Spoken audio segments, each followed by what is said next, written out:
ফাতরাকু, তোমরা সংঘবদ্ধভাবে আল্লাহর রাজ্যকে আঁকড়ে ধরো এবং পরস্পর বিচ্ছিন্ন হইও না। প্রত্যেকটা ইসলামী দলের স্লোগান এইটা, অথচ ওরা সংঘবদ্ধ হবে না, ঠিক না? মানে এরা আজীবন স্লোগান দিয়ে যাবে। মানে এর অবস্থাটা হইল যে গার গন্ধে বাঁচা যায় না, নাম রেখেছে আতর আলী। হ্যাঁ, তো এরকম হওয়া যাবে না। আমরা ইসলামের জন্য কোরআনকে ঘিরে, আল্লাহ তার রাসূলকে ঘিরে ঐক্যবদ্ধ হব না, হব না? মুসলমানে মুসলমানে দ্বন্দ্ব করা চলবে না, সীসা ঢালা প্রাচীর হবে, কখনো তা টলবে না। তবেই শান্তি পাবে, অশান্তি দূর হবে, তবেই শান্তি পাবে, অশান্তি দূর হবে।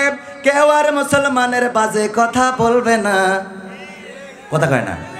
মুসলমানে মুসলমানে দ্বন্দ্ব করা চলবে না, সীসা ঢালা প্রাচীর হবে, কখনো তা টলবে না।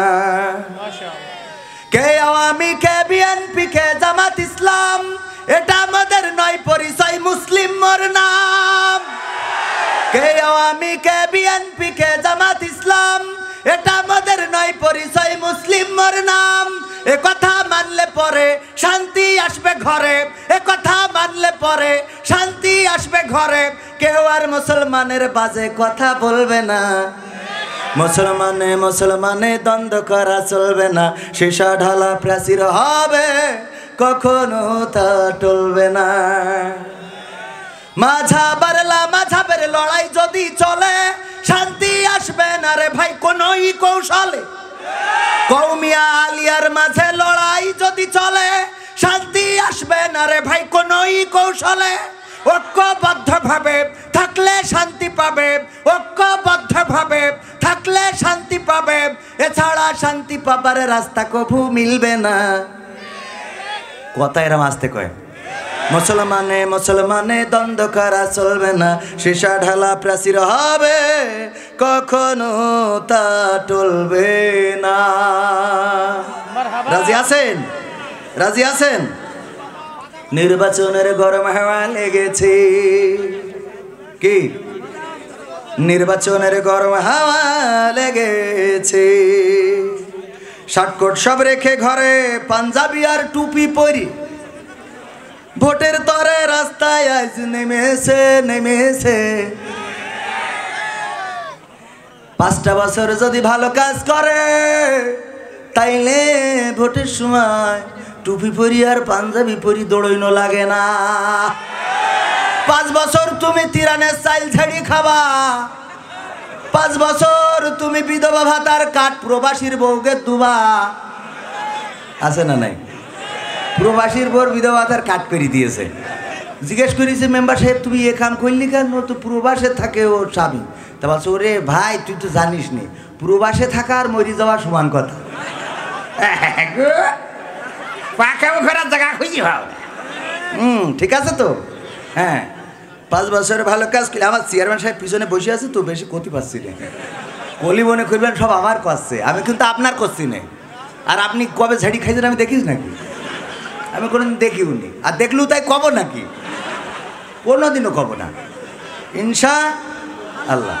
নির্বাচনের গরম হাওয়া লেগেছে, শার্টকোট সব রেখে ঘরে, পাঞ্জাবি আর টুপি পরি, ভোটের তরে রাস্তায় আজ নেমেছে, নেমেছে। নির্বাচনের গরম হাওয়া লেগেছে।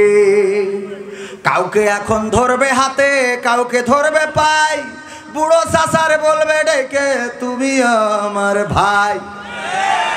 কয় সুগন্ধি ছেলে আমি তোর ভাই হই কি করি? তোর বাপ আমার ভাই ছিল।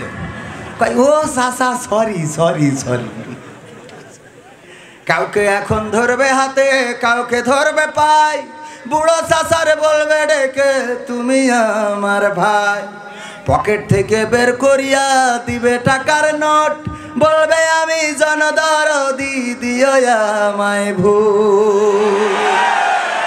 এসব শুনে কলিম চাচা অনেকখানি রেগেছে, রেগেছে, রেগেছে। কোন কারণে? কারণ কলিম চাচা চেয়ারম্যানের কাছে যেই বলছে চেয়ারম্যান আমি তো বুড়ো হয়ে গেছি, আরে জন জন ছেলে বিলে মোটর সাইকেলের পিছনে নিয়ে ঘুরে বেড়ায়, ওটা দেখার পরে বড় খারাপ লাগে। আমি আমার বুড়ির জন্য কিছু করতে পারলাম না। চেয়ারম্যান, আমার একটা আশা, তুমি আমার বুড়ির জন্য একটা বিধবা ভাতার কাট করে দুবা। আমার চেয়ারম্যান সাহেব বলছে যে তুই এখনো মরিয়ে শান্তি পেলে না, আগে মরো, তারপরে তোমার বুড়ির চিন্তা আমি করবা না। বলছে চেয়ারম্যান সাহেব দেখো, গো আমার জীবনে আমি কিছুই দিতে পারিনি বুড়িটা, আমি ওর একটা জীবদ্দশায় বিধবা ভাতার কাট করে দিয়ে একটু নিশ্চিন্তে মরতে চাই। চেয়ারম্যান বলছে এটা তো আইনি নেই, তুমি মরলি না বিধবা হবে, এখন তোমার ও নিশ্চিন্তা আমি করতে আসছি। এই জন্য ওই চাচা একটু রেগে গেছে, অন্য কিছু না বলো। নির্বাচনের গরম হাওয়া লেগেছে। তারপরে এবার কি বলছে, ও আচ্ছা আচ্ছা ওইটা পড়িয়ে নিলাম।